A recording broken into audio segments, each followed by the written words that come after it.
yu tai kon in ti sik na bik chu zo fel lo ni ta ami tam berin rin dan chun sang li na le pitira in elna khan kan han nga ya ma chu kan zena kan han ngai thlai ngan en zowa a ma ngai dan ngot kha chu ni talo tok ma he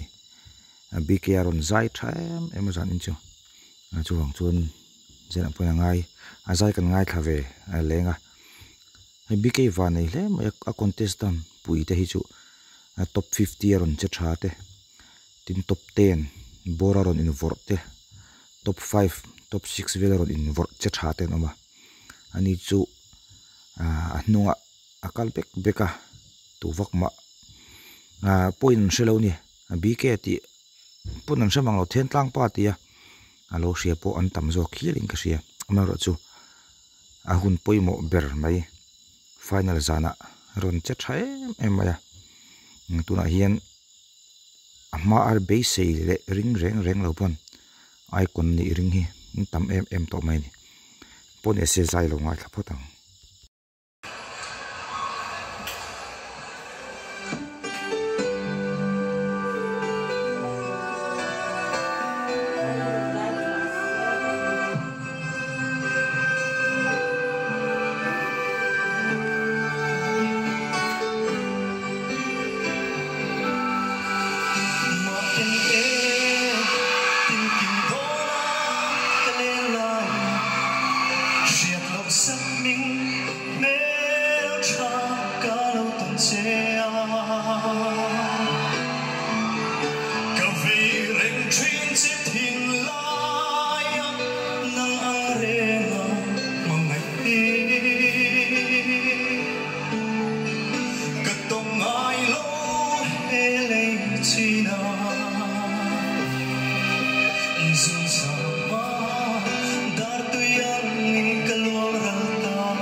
hoi lâu